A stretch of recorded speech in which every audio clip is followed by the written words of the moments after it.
Donc, lorsqu'on a été contacté par Madame Edita Raphaël, issue des chantiers corses, elle a sollicité Monsieur le maire pour lui faire part de cette démarche dans le cadre de la semaine du développement durable.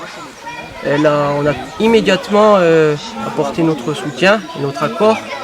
La municipalité de Santa Maria di Lota œuvre depuis toujours pour mettre en valeur toutes les prérogatives environnementales, les actions de sensibilisation auprès des enfants.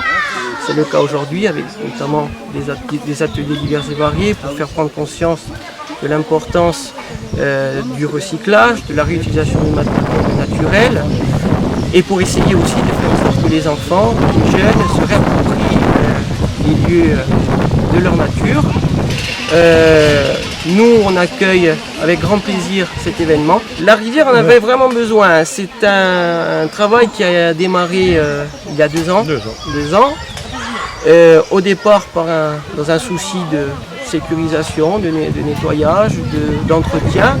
Et puis finalement, l'histoire, et je fais référence à novembre 2016, nous a montré qu'on a eu plutôt raison de le faire, puisque si la municipalité, par le biais de cette association, n'était pas intervenue, je pense qu'on peut en être sûr, que les dégâts que l'on a connus auraient pris une ampleur beaucoup plus importante. Le chantier intervient sur les cours d'eau en Corse. Donc, notre travail consiste à entretenir les cours d'eau, donc à nettoyer et à enlever les embâcles, à abattre les arbres qui gênent le bon écoulement de l'eau. Donc on intervient pratiquement sur toute la Haute-Corse. On a des conventions sur l'Iso, le Bignic, là on est sur d'autres rivières, le Poggio, le Belgium, etc.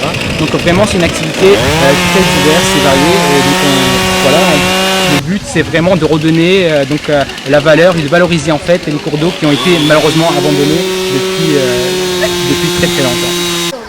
Donc Études et Chantiers, en partenariat avec la mairie de Niemo et avec l'école, organise aujourd'hui cette journée porte ouverte qui s'encadre dans la semaine européenne de développement durable. D'animation, de démonstration avec des écoliers sur le recyclage des objets et on essaye d'éveiller leur esprit de création. On a également des visites, des découvertes de nos actions qu'on fait tous les jours avec Études et Chantiers.